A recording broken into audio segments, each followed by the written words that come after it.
Subliem kamerwerk. Absoluut. Hi. Hallo. Dag allemaal. Hallo. Hello everyone. Hey Catherine. Hallo Pauline. Hallo Pauline Yvonne en Philip en dag Maradeer. En Graham. Hi Graham. Yes, Graham, you are too right. And hello Daan, thank you for joining us. Thanks a lot. Hi everyone. Hi.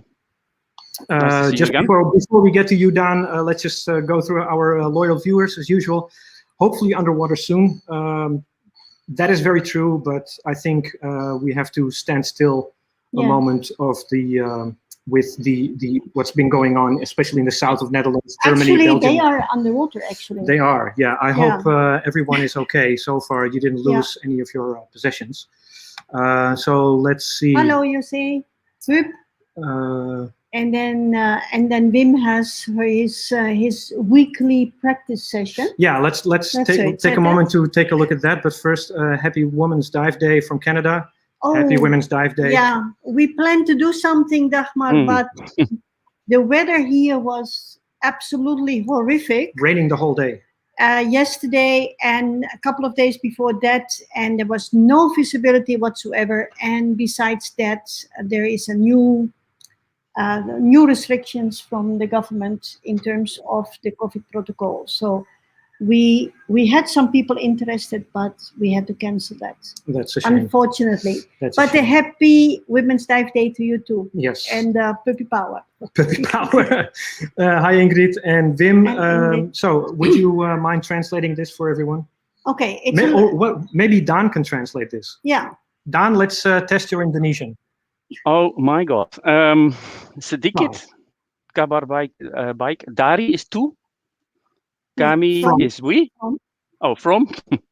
50% chance. Kami is we. Talasa, I don't know. Untuk means for something. Yes. Yeah. Semua is allemaal. Everyone. And then tanggal is high, I think. Something high. Waktu is waktu. Yeah, I remember waktu. No, waktu is oh my God, help me. You make a mess out of it. Okay, it's a little my bit. Japanese is better. It's a little bit good news, or a little bit good news from Holland. Not too good because there has been big floods. Yeah. We organize the Talassa dive for everybody that is joining. The date, the time, and the place we will publish later. Okay. So, Wim, are you going to do a stream for us? Oh, that would be awesome. Or how do we understand this? Yeah. Or are you going to make a little bit of a report about the terrible flooding that is going through Germany and Belgium and Holland right now? Because, we follow the news and it looks quite bad, actually. Yeah, not good news. Hi, Ernst. But anyway, everyone, welcome. Thanks a lot, as usual, for checking in with us. Before we get started with the meat of this episode, if you're watching on Facebook, please share this with everyone. If you're watching on YouTube, like it, and subscribe it. As a matter of fact, we have now reached 100 subscribers on YouTube. Yay! We want to reach 1 million, actually, because then we're going to make money from YouTube. Well, the chance is not that big. But well, the channel has been very small. It's always been to around 60 or 70 subscribers, but since we started streaming on YouTube as well, we've grown. More people. So welcome all your new viewers. Yeah. And I hope that we will achieve that 1 million in my lifetime. That would be fantastic. That would be fantastic. Actually, but it's a lot of hard work as well. Yeah. So anyway, Daan, once again, thank you very much for joining us. Please introduce yourself. Who are you, and what do you do? Well, the best way to do that is to start a presentation, because there I have. Sure. Yeah. But you have been working with Thalassa for a year. For 1 year. You became an instructor thanks to Simone, right? Yep. And not many people know this, but you are responsible for teaching me diving. Actually, you were my open water. Oh, it was instructor. my mistake. Yeah, I did that. I'm so sorry. I did that. Yeah. It's all your fault. Yeah, it's all your fault. Anyway, once again, thanks a lot for joining us. You're a videographer. You're going to talk a little bit about your videography skills underwater, in particular shooting video in the Lembeh Strait. And so if you're ready, we are definitely ready. Definitely. Yeah, so but I think we have some very, very funny comments here right now. Why? No wonder Dan couldn't translate it. Oh. Yeah. And actually, Wim is going to do a meet and greet in Holland. Oh yeah, that's nice. That's nice. Thalassa Duik Nederland. Oh, really? Okay. That's nice. Okay. And Yvonne and Paul will be there, and Yvonne and Nico also there, and for sure Axel and Petra will be there too. That is a fantastic idea. Send a video. Yes, make a video and send it, because that will be really, really fun. I would love to put something together for the stream. So send me all the video you have, and then we will do something nice with that. Oh, that's great. That is fantastic. It's a shame the Canadians cannot be there, but they can be there virtually. Virtually, they can. Yeah. And Graham and Matthew probably not either. But yeah, it's a great idea. I like it. Very fun. Okay. Yep. Great. And Catherine can come as well. Yeah. Yep. All right, Daan, are you ready to give your presentation? I'm ready to give my presentation. So let me see. Can you see this now? Is it in the queue? Yep, it is, and I will add it right now. So if you just go full screen, and if any of you have any questions regarding Daan's presentation, feel free to ask as usual, and then we'll make sure that Daan gets them. All right, here we go. Okay, thank you. Well, as you can see here, diving and filming on the muck and in the muck. Why is that? It has something to do with the place we dive in Lembeh Strait and other parts of the world.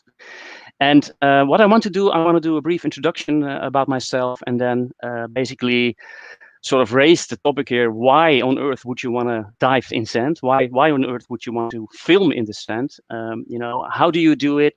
Muck diving, and what are the things you need to be able to do some filming there? I have a few general tips and tricks about filming in general, and then something on like a checklist for specifically for muck diving. And then at the end, I want to add in a bonus about something that's really dear to me, which is the power of sound, using music and sound effects in video to make it basically more appealing for your audience. So my name is Daan. I'm Dutch. I'm a diving instructor, and indeed, as Arjen said, I did my instructor course with Simone, but actually I did my instructor course way before that with other organizations as well in the Netherlands. I am a underwater videographer, but for a while I was actually underwater filmmaker, which is different, as you will see later in the presentation. I was participating in competitions and won some awards, like this picture that you see, the children on the beach there, is a movie called Impressionesia, 20-minute documentary that won a prize on a French film festival. Super proud of it. I won a regulator, so I was happy.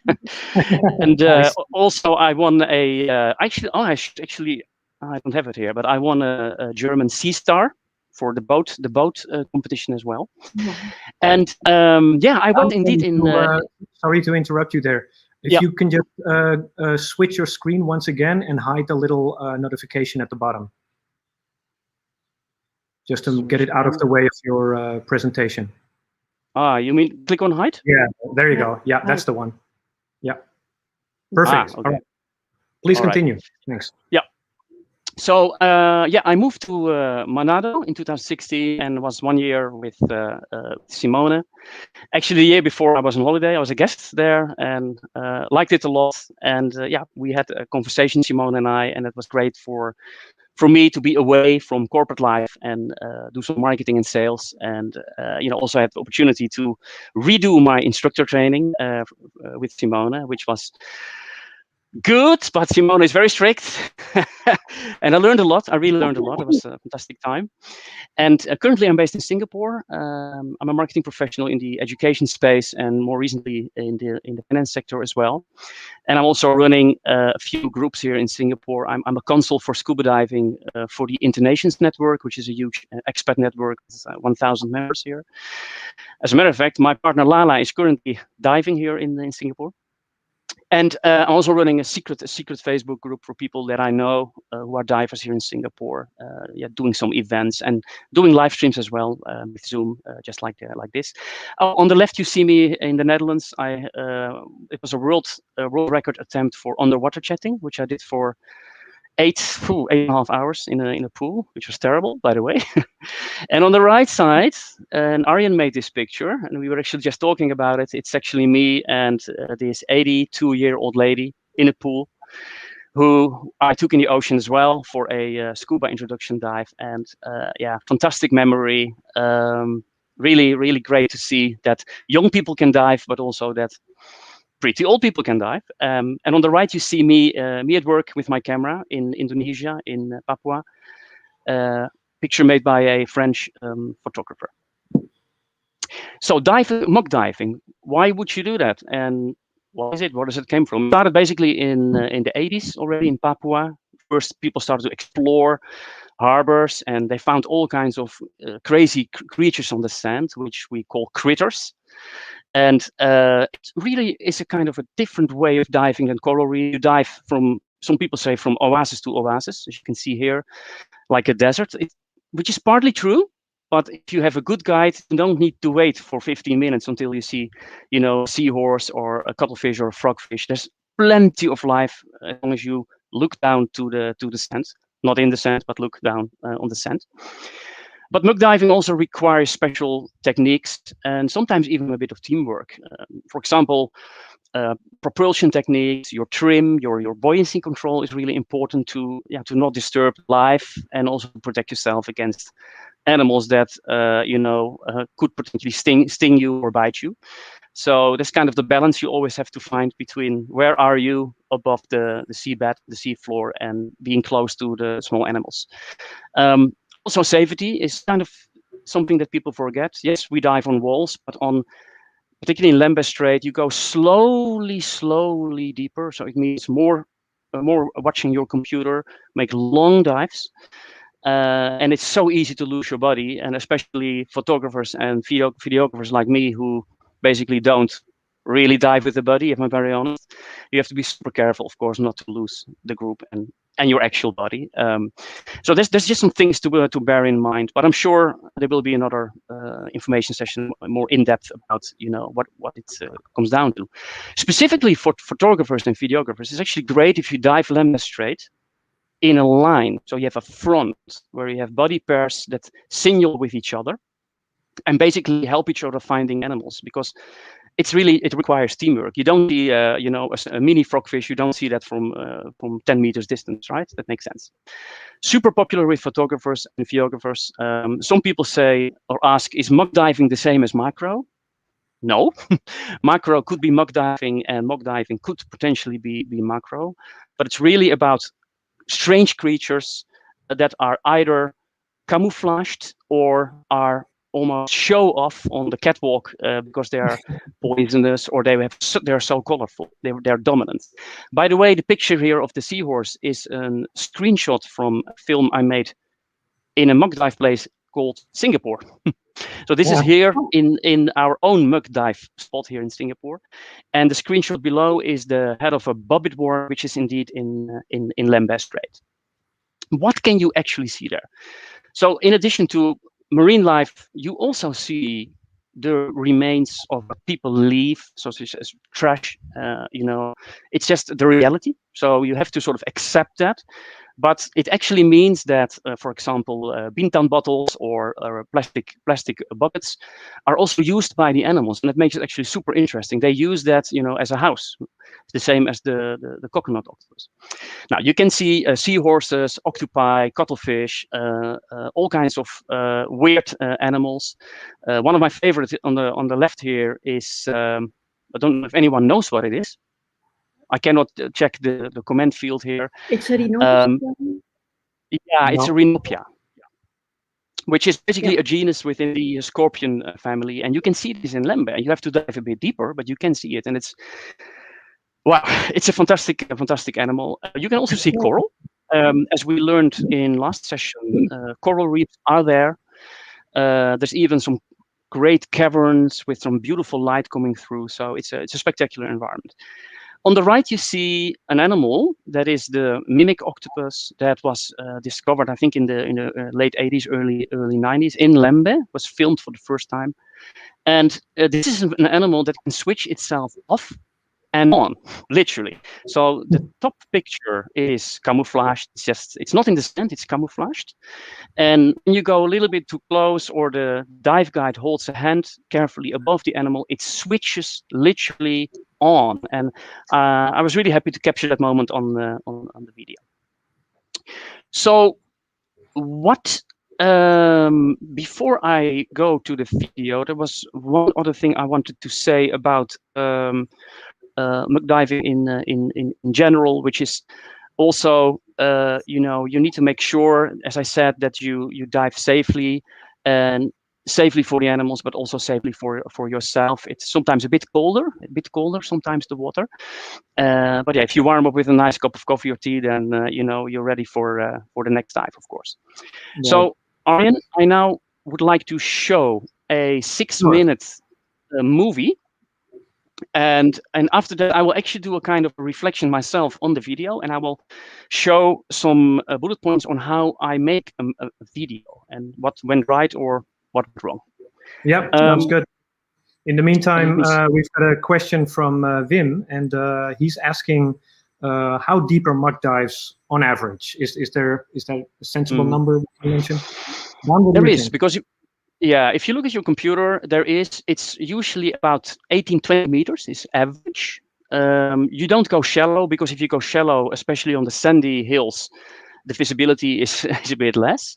You dive 15 to 20 meters, 25 meters, and that's about the range. But on average, about 20 meters. Yeah. Right. Yeah. Arjen, can you see my screen? Glenn is not really agreeing. Glenn says around 12. Yeah.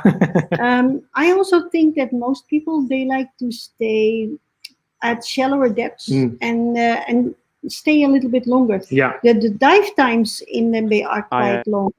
Yeah. Yeah. And they're 1.5 hours easily. So yeah. Then you have I think I think we all have our own profiles, right, and preferences. I mean, this video is made in 3 days. And was more like quick dives in and out, of course, respecting the service intervals. Yeah. Arjen, can you see my screen? Yeah, I have your video lined up. It's got some music, right? So we'll just let it play, which is about 6 minutes. Daan, if at any moment you feel like the music is too loud or you want to pause it, feel free to do so. Okay, so I can start it, right? No, I will start it for you. Oh, you did? Okay. Yeah. You just make sure you keep the stream on your screen so you can see what's going on. Yeah.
Holy moly, that was fantastic. Prachtige video, Daan. That was great stuff. Kijken. Awesome. Oh, Fantastisch. there you are.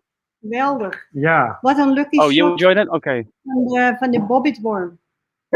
Yeah, the bobbit The worm. bobbit worm is a story on its own. The bobbit worm. Yeah. It's crazy world down there. So yeah, I'm not sure if you saw that, but Philip, you're getting quite some compliments here. Doug Ritchie says, "Daan, great video as usual." Yeah, I have some. I have to admit, I have some fans here in the chat at the moment. Yeah. Well, yeah, not only new people. Philip from Canada agrees as well. And nice. Jurgen Lausen. Jurgen Lausen says fantastic. Fantastic uit Parijs. En dan Roger van Unen die zegt hallo vanuit Parijs. Yes. Yeah, that's Graham, who's used to diving quite a bit, actually, he's like, geez, a lot of creatures in that clip. Yep. Fair point. That's actually what I'm going to talk about that topic. Great. Yeah. Yeah. Graham. So yeah. Loves awesome. it. Yeah. Great stuff. So you want to continue the rest of your presentation, Dan? Yeah, it's just a few slides and there is one more short clip and I'm going to show you now a few things. But now I want to make sure I do this right. Yeah, so about your next clip, can you just share that video already, that next video file? Then we have it lined up here. Okay, this one switched off. So you go back to StreamYard and then share the file. Yeah.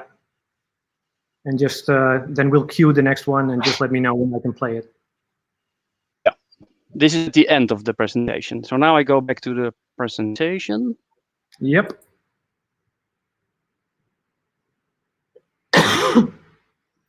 Perfect. Can you see this? Right. Yeah. Yep, the floor is all yours. All right. Okay. Awesome. Well, so as I said in the beginning, there is a difference between a movie and video. And it all has to do with time, usual factors, time, money, but also intent. And I think this is a big thing here. We went to Lembeh for 3 days. We made 11 dives, and we got gigabytes hard drives, full of video clips made in 4K. By the way, what you're looking at here is 720p resolution, but it's actually in 4K, which is nice if you want to show it on a big screen, like one of those big panels you see here in Singapore. But it starts also, as in with all projects in life, it starts with a plan. There's an execution part, and then there's like a finishing touch part, which we call post-production in movie making. And really, for me here was like, I'm going to shoot as much footage as I can. And sometimes it can happen that the footage you collect starts to tell you a story. For example, it could be that you have lots of eyes, the footage of eyes, or predators going after their prey, or a certain species, like for example, frogfish. Now, I didn't have nothing. It was a bunch of all kinds of animal encounters with some spectacular stuff indeed, with the bobbit worm. And sometimes you can come up with a story, but sometimes it's just luck what you need on the water. And that's why you see this clip here on the right-hand side, which is the two coconut octopuses hitting each other. Yeah. And I'm not sure if you remember that, Arjen, but with this one, we had 700 shares and 84,000 views worldwide. Yep. So this clip went viral. It was really great. But it's just a clip, no sound, no editing. It's just a clip. But normally you want to know who's your audience, and in this case, I wanted to kind of have footage for the scuba dive community here in Singapore about Lembeh. And these are all scuba divers. Most of them are advanced and higher, and they don't need to see the resort. They don't need to see the jungle. They don't need to see people, I thought. And then later I realized, that is actually a little bit of a mistake, because no matter what, it's always stronger if you use people, if you use faces, if you use just 1 minute of showing location. Sometimes you can start with a map. The other approach could be you do an encyclopedia style. So it's like you're going to put in subtitles for all the animals, which becomes more like a biology lesson. I didn't want to do that neither. I just wanted to show people, but I also wanted to create mystery. And that's why you see that in these clips, there's like 2 chapters. And the second part, I hope you all noticed that due to the music, was more of building up excitement and building up some tension, even to then have that dramatic dramatic footage of these crazy bobbit worms. But it's all about emotion and the decision to write a story on the story. I mean, I don't want to say more about this.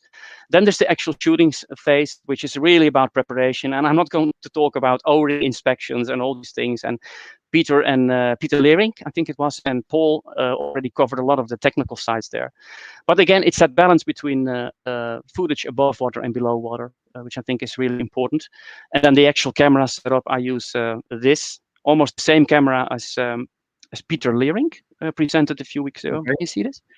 So it's a 4K camera that I can fully control. So I can play with aperture. I can use ND filters, like that basically takes out the light and ensure that you can play with your aperture, the eye opening of your camera that brings the light to the sensor. You can play with depth and stuff like that. So that's kind of my thing, to work with this big clumsy camera. And okay, while I'm here, let me just show you the casing. This is what I'm using. Wait, can you hold it up a couple of seconds? I got your full screen now.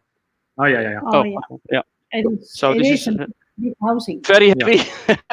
It's very heavy, and it even has weights. I can put weights in there to create my required buoyancy. And then lights. I use 2,600 lights, lumens for this. And that's another thing. I use one light, and that's a no-go. Basically, you need 2 lights. You need to study your light position. But if you have only one light, you get some annoying shadows on one side, which sometimes can actually be dramatic, but it's just better to have 2 lights. So that's kind of a learning from an equipment perspective.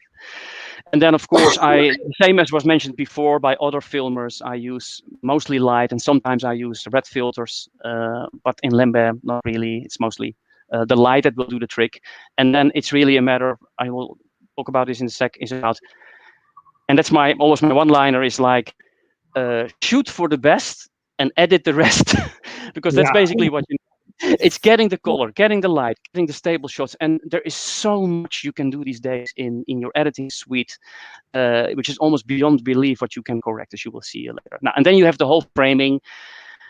And this is a good point that Grayman made in the comment, which is like, sometimes it's just a lot and you get enthusiastic and you want a shot of this animal and you want this animal. I think maybe 20, 40 shots even of a different frogfish. So you start making selections. You are going to kill your darlings, as they call it in film language. I think this is very hard. It's like, with tears in your eyes, you sometimes, indeed, Simone, you have to get rid of the footage, and Paul will know that as well. It's really, really difficult. But the other problem is that it's best to always have multiple shots of the same topic. That allows you to create a scene, for example, a long shot, a medium shot, a close-up, and then back to medium maybe. So I'll do that, but I don't do it enough. So that's what I saw in my own movie now. Is like, okay, the seahorse, I did it, and the bobbit worm did it, but maybe less topics and then more in-depth, creating more mini scenes or small chapters, maybe, to make it more appealing for my audience. And then people around you. I remember Paul talked about this, and I recognize it. Sometimes, it's just very annoying that other divers are there, but they are also there. They also want to, they want to see an animal. Everyone's got a right to dive. Right? Exactly. It's not my space, it's not their space. We all share it. But for example, I have a really interesting picture on it later. But what the most annoying thing is that you're filming and your buddy, in this case my partner, taps on my shoulder while I'm filming something spectacular, and tap, tap, tap.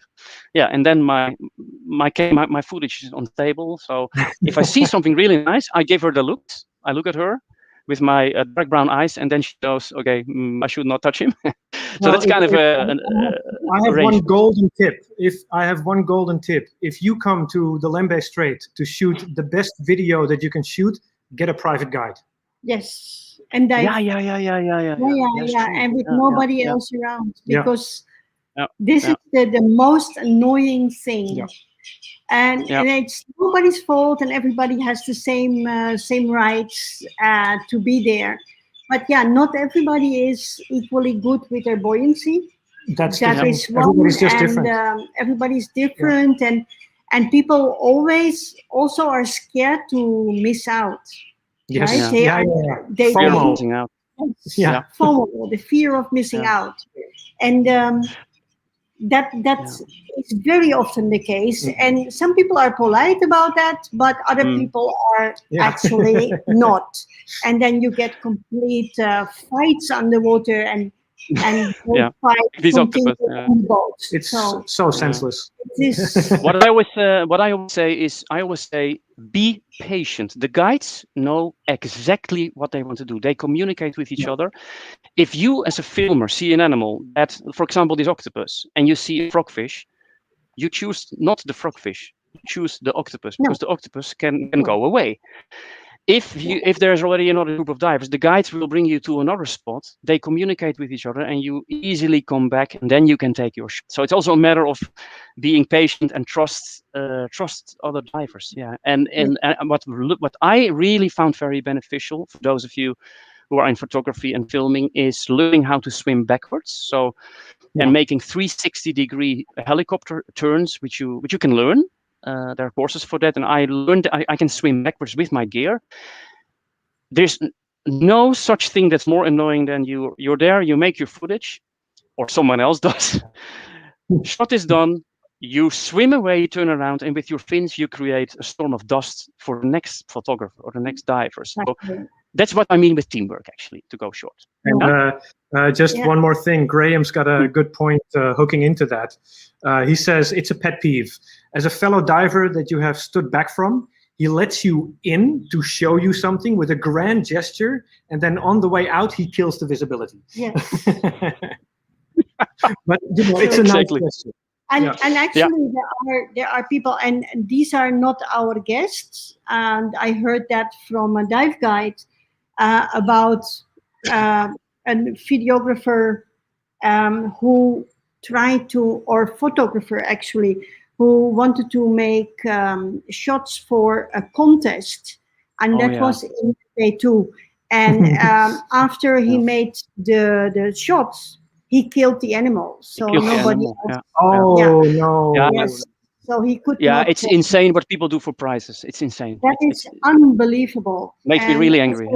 Breaking the coral or breaking the sponge, and you can't connect. It's good that you see that. Anyway, Daan, let's continue with the rest of your presentation. Now, the shooting part, the people part, the teamwork part, the technique part. I mean, you could do a whole session about that topic. I think ultimately, when you come home, you have so much footage. And especially in my time in Thalassa, but also here, I come across so many photographers, the ones with GoPros, but also the ones with the cameras that I have, that never actually do anything with the footage. They sit in hard drives. People go back to their life. They go back to their to their jobs, and it's simply not looked at and edited, and it's basically done, and that's it. So it's for some people it's a bit of a difficult task. I'm a bit like Arjen, a bit of a nerd. I love editing. I love to sit behind the computer and do this stuff in post-production. For me, the movie making starts behind the PC, and here I do as we said before, killing your darlings, getting your shots, removing your shots, coloring. I use coloring technique to get the right colors, because it's never 100% correct, the color rendering. And then I use sound effects in this movie. Again, I used very dramatic, mysterious music. And I'm not sure if you guys noticed, I actually used, in only 2 shots, I used a sound effect. It was the moment that the small frogfish was hitting something. And then maybe you heard a bit of like. So I'm also experimenting with these feature movie types of effects, just to see how it looks and how people respond to it. But a lot of learnings for me, again, as I said, on using people, using above water footage, which I normally, by the way, absolutely always do. So now just a few slides on some of the basics, and again, my one-liner: shoot for the best and edit the rest. So here on the top, you see a footage that is made without any lights. It was really unstable. And then what I did is I used color correction, and I used a stabilizer in my program, which is called Inertia Cam. It looks like it's made with a kind of from a tripod or with a stabilizer, and it makes it more quiet and more relaxed for people to watch, and you get the colors back. But again, I have to say it again: lights, max lights, the right angles, and then later you can do the rest. And that's basically Daan. Simone, you want to say something? Yeah, some people might say that that's not fair. Like it's cheating. Like it's oh cheating. yeah. Oh yeah. But somebody ever told me, sorry, I forgot who that was, that if the colors are not there, whatever you do with color correction, you will not be able to pull them out. So I think it's perfectly fair to use the tools that are there, that are available. And this nudibranch is purple, and the colors were there on your original footage. If not, you could not take them out. Yeah, exactly. Let's also not forget there's something like personal preference. And I remember I had debates with other filmmakers about the fact that I found their footage too much magenta. You know, you get all that discussion about color and its preference also, and you know, and what people like to see. For deep water, by the way, for really deep water, it's just best to use. You're not getting away with not using your with using your red filter and lights. It's basically the blue. It's the blue, and it's very, very appealing. But matter of choice, I think. Matter of choice. Yeah. Okay, just 15 seconds here, just to show for people who've never actually seen editing. So you see a timeline, which is basically all the clips. And on the left-hand side, I organize my clips, I organize my projects. On the right, you see I can choose transition, like fade in, fade out. And there's so much choices in terms of creativity, which I hardly use. I use maybe some fade in and fade outs, but never too much transitions. But yeah, I do use the color board there in the what they call in the blacks and in the mediums and in the whites of color. You can play with color to make it look more natural, or if you want for a certain movie to make it look super unnatural, that's also possible to do. Now here again on lights and color correction, video light, as I said, ideally use two. You see this picture below where you see two lights and you see the cones of the lights, and where cones meet, if you can center your topic in exactly in that spot, you will reduce what we call backscatter. So the particles in the water will not reflect too much, and you have kind of let's say like an ideal way of lighting. But position of lights, like how high and how much back from the camera, is a study on its own. Clearly, the footage here you see of the hairy frogfish is overexposed in the first shot here. Your hair maybe later than my hair, by the way, but and the next second you see it's pretty okay colored. And here again, I was using a torch, a normal dive torch, in the next shot of the this fish here in the big sized screen, and in the small screen it was better balanced using a video light. And again, I used stabilizing techniques to sort of work on that a little bit. And I already talked about about ND filters. It's just all about managing your exposures or managing the amount of light that's captured on the film. Can you just quickly explain for those who maybe don't know, what is an ND filter and what does it do? Yeah. An ND filter is basically the same as your sunglasses. So I have one here in my camera. Of course, I cannot show you because it's internal, but there is like a few options here where I can put an ND filter on. What it does, ND filter takes out light, and the amount of light that comes into a center is so nicely balanced that you can play with the aperture. And that's the same as a big aperture. Basically gets a lot of light in there, which you normally cannot do. But now, since you use your sunglasses of your camera, you can actually capture light and with a really wide aperture, which means that you have a very shallow depth, and you can play with, for example, a fish is razor sharp in focus, but everything behind the fish is, for example, not in focus. So yeah, that's how you can use. One way is to use an ND filter, and also to if it's really sunny, it's just overexposed. Yeah.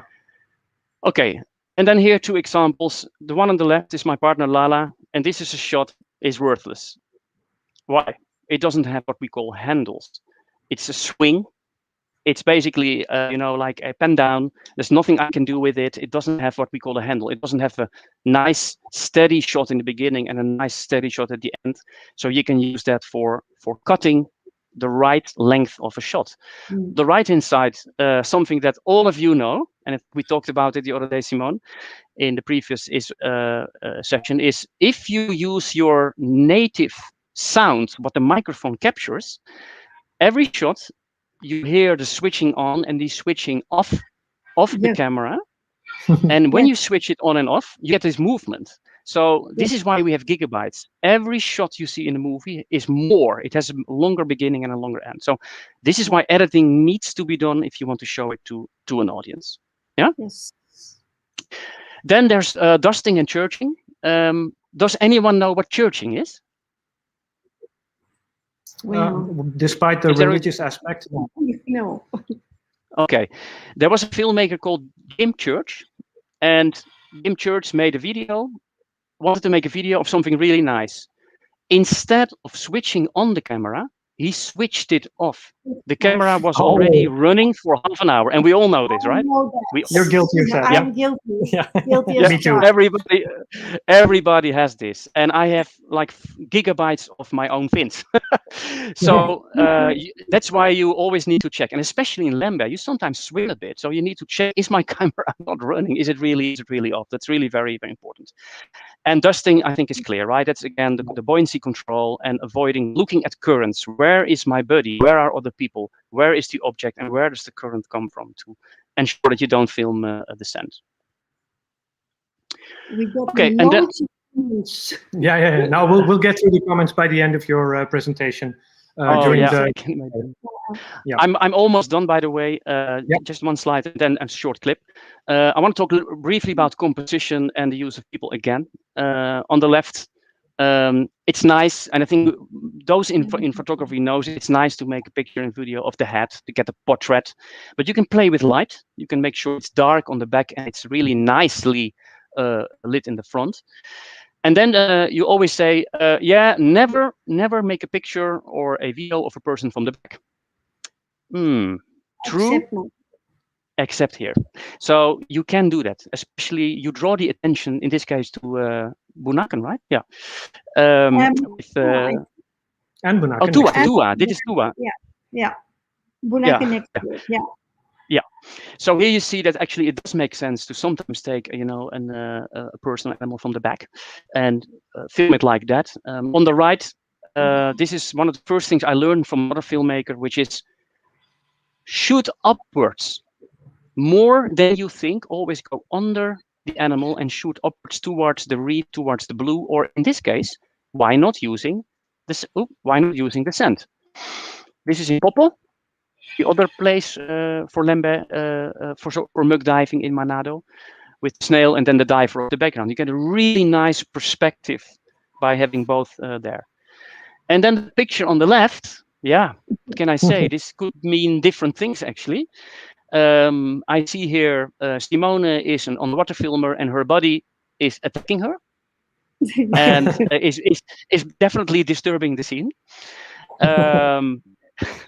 It can also mean what happened to my partner Lala. She was swimming, and guess what? Swimming behind her, a beautiful turtle.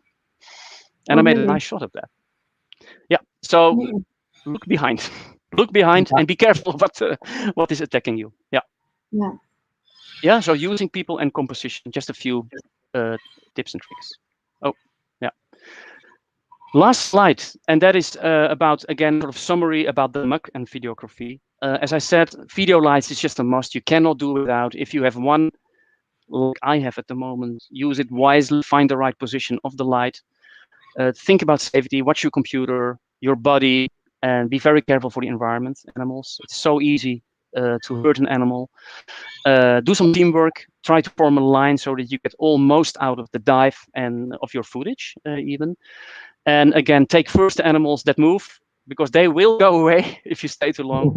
And then go to that frogfish. Be patient, trust the guides. They know what they do. They will make sure they know exactly where the animal is. They see it from a distance. They all have hawk eyes, as we always say. So, and don't spoil it for others, of course, is a really important one. And then, okay, regarding the last rule, That was not true, of course. Here, this is actually not true. But I want to show one bonus. Is there still time? Are we good on time, actually, Arjen? Yeah, it's fine. Take your time, Daan. Oh, okay, yeah. I have something that has nothing to do with muck diving at all, but more in general. This is a topic that is always, it's super personal about music and sound effects, but it's so much difference. If you have the same footage and use different music, it gets a completely different look and feel. So I have 3 clips I want to show you that all have a completely different feeling. Yes, because of the footage, but also because of the actual music used. So with that said, can we play that, Arjen? Yep, sure. It's coming right up. Here we go. You can switch to the stream, Daan.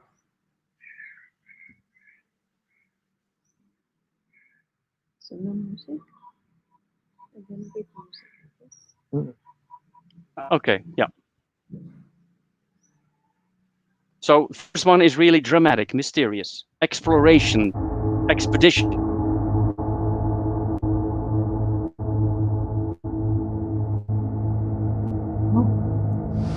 What is the goal?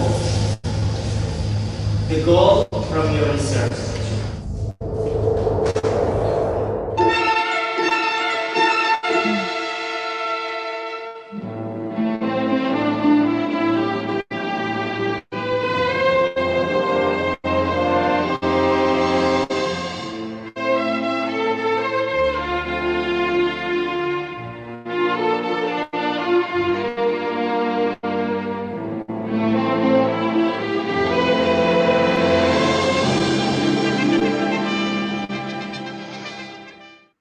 So this was really, actually this footage, Simona, as you know, is from a clip we made for Thalassa with also another cameraman who did this, especially the drone sessions. Yeah.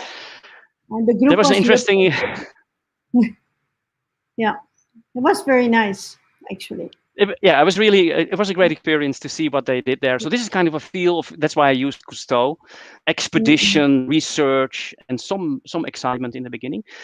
The next one is more epic. It's really about being epic and exciting and mysterious. Here we go.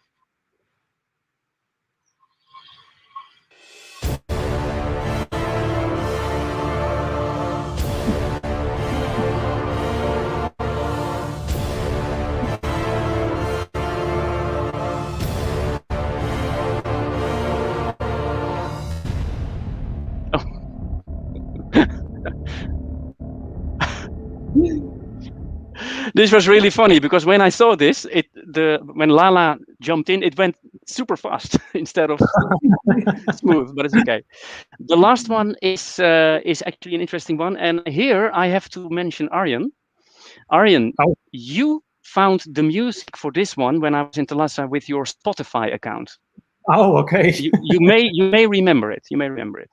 It's for a different project, though. But anyway, here it goes. All right. Every night she walks right in my dreams since I met her from the start. I'm so proud I am the only one who is special in her heart. That girl is mine. Yeah, reggae. Yeah. I don't think you'd find this on my Spotify account, to be honest.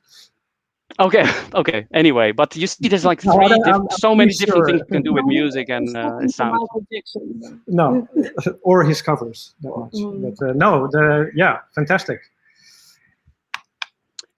All right. And with that, that was the presentation already.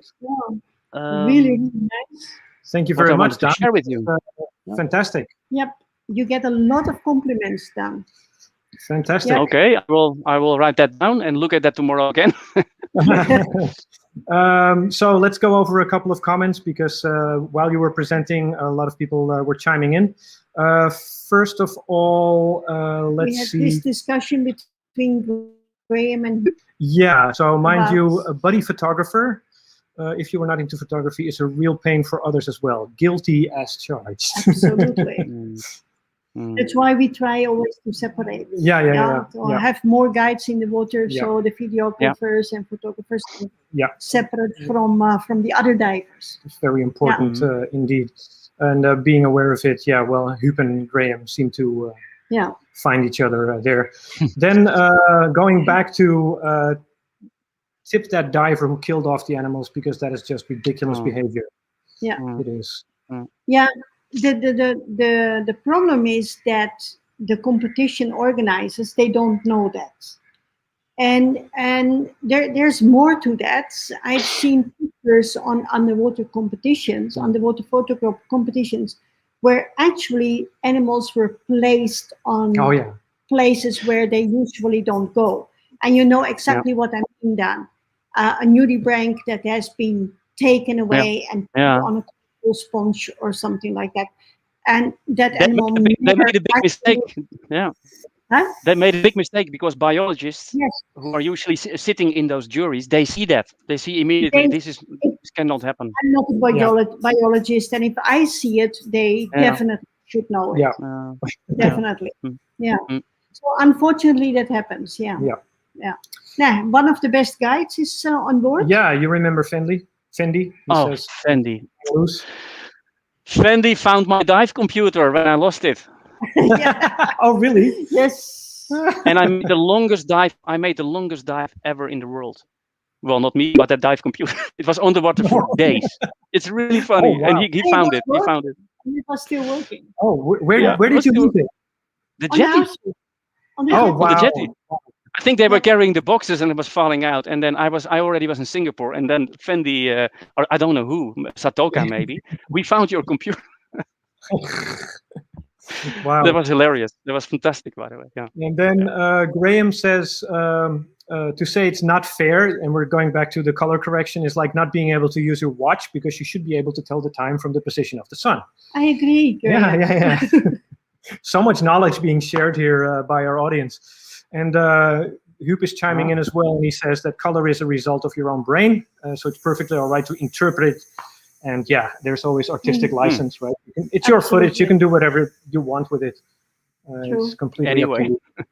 Ernst has a question for you, Daan. And Axel has the same question, actually. Yeah. Which editing program do you use, and is it affordable? Oh, is this recorded? Yeah, it is. Okay. I use Final Cut Pro, 2 versions old. Okay. For free. It's for free. Oh. I got it for free. Yeah. But usually, so these are... Basically, Daan is using Final Cut Pro, period. Yeah. So you can look up the price on the internet. Right. Enough has been said. Yeah. But there are many other editing suites that are normally much cheaper. Apple is expensive, especially if you don't use all the tricks. Then I myself use Adobe Premiere. Yeah, we have an Adobe account. And before that, I always, in a lot of the promotional stuff, especially during the COVID times, I only used iMovie. And let me tell you, the funny thing about iMovie, it's a very respectable editing suite. It's a very respectable little program. It's not as flexible, but because of its limitations, you'll learn how to make it do what you want anyway. And I agree. I agree. Yeah. I really got a kick out of using iMovie that way. So I used it as well. You use Adobe. I'm using Adobe Premiere. And you can have Adobe Suite, and that enables you to have Creative Cloud. Creative Cloud. Oh, you get access to the cloud and all the applications. Yeah. And all these things. Yeah, and that's quite affordable. I know, because I see the monthly bill coming in. Thank you. Yeah, you're welcome. Thank you so much. Yeah, you're so welcome. Yeah. As for churching, Graham is wondering if it meant Sunday morning prayers. Fair enough. But we covered that already. We covered that, right? Yeah. Basically, leave your camera on is searching. Yeah. And and Glenn says yes, of course it is. Yeah, of course it is. But he also says deze presentatie helpt basis. Now, I think either it means no. Hang on. I think either it means you covered all the bases. You cover all the bases for filmmaking. Or if I have to dig back into my own childhood, when I was a high school student, we used to say basis. which was a term for being cool. I'm not sure. Since Glenn is Indonesian, But either way, it's a compliment, right? it is a compliment. Both translations are. No, and yeah, everyone agrees, and everyone says it's a great presentation. Well, you didn't forget how to be an instructor, huh? You had an overview and. Yep. I still have nightmares of you there, Simone. So yeah, no, everybody agrees. It was very good, and with that, definitely for me personally, great stuff, Daan. Yeah, Thanks a lot for being with us. Yes, I love it. Yeah, It was nice to be here. Really, I really enjoyed it. Yep. And just one more thing, the Thalassa Dive Netherlands, the Thalassa Duik Nederland, in the meet and greet will be on the 27th of July at 12 o'clock in Vinkeveen, Zandeiland 4. And send me a chat if you.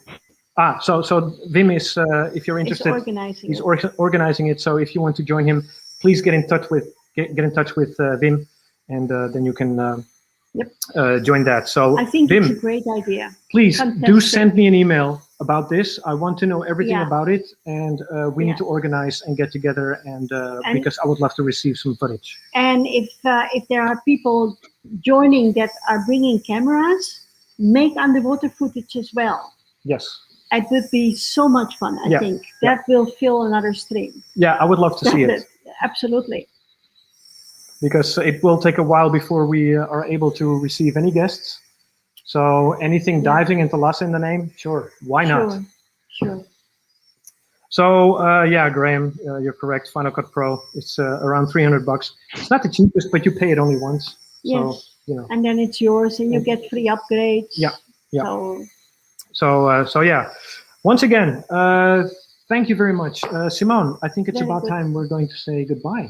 Again. But we'll be back next week. Next week we have number 60 of our streams. Number 60. We'll make something special. You'll get an update on what's going on here, because this week was a little bit slow, because not only we had bad weather in Holland, but here it was quite bad as well, and there was not that much work done because of the very heavy rains. But for next week, you will get a full update of what we're doing and what's going on. We even have some students. We have 3 open water students next week, which is perfect. Not bad. And we have 3 dive master students, local, no money, but anyway. And we have 2 American guests that are going to do the IDC. So we are still in a little bit of business. At least, so Satoka and me, we will be in full teaching mode next week. Awesome. And we'll keep you posted. Perfect. Well, with that said, Daan, once again, thanks a lot. It was a great presentation. Absolutely fantastic. I certainly enjoyed it. And just hope to see you again next week. Stick around. And with that said, have a nice see you, weekend, everyone. Have a great weekend. Bye-bye. Bye, everyone. Bye, everyone. Bye. Bye.